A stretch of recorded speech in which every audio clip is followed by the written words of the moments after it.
So I'm going to show you now how to make a bubble print. Right in this jar, I have dish soap, Dawn dish detergent, but really whatever dish soap you have at home would be fine. Or I haven't tried shampoo, but I'm sure anything that makes bubbles should be okay. Water, that's just it. Dish soap and water in here. And I'm going to shake this up. So you're going to be able to see a lot of bubbles in here. This method seems to work better than the blowing with a straw method that I was showing in class.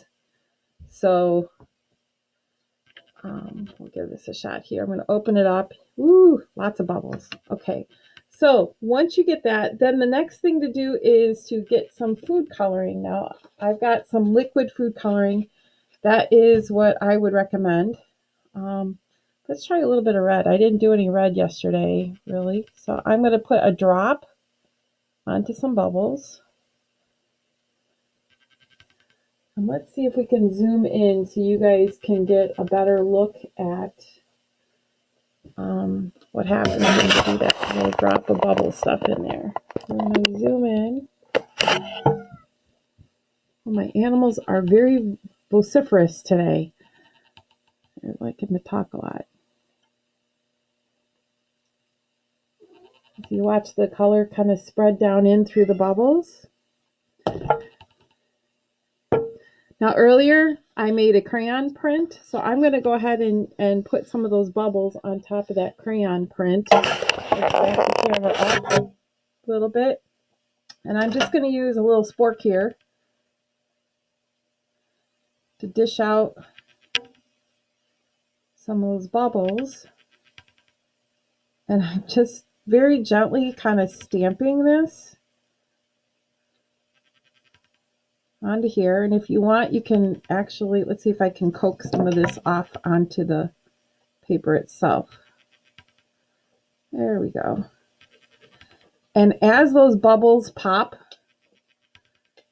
you're going to end up with some really nice prints of teeny tiny little bubbles.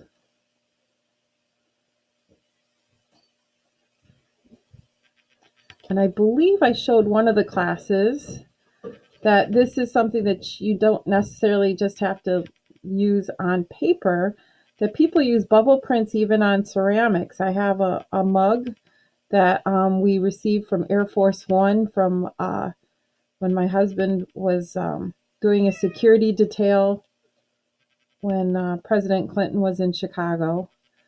And so we happen to, I have it on my desk right now. So this little mug here has little bubble prints on there.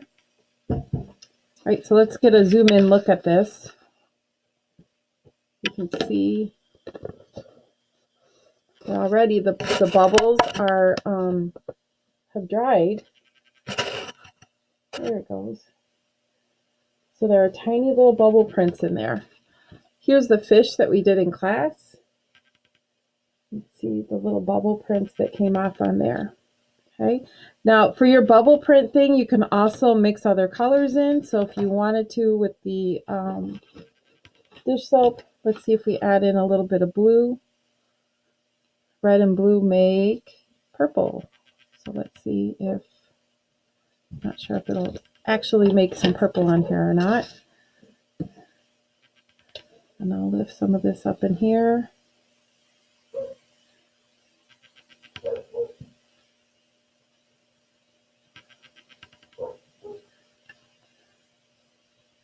But if you're making something like a drawing that has underwater stuff, or if you are looking for something to make an interesting texture, this might be a thing for you to do.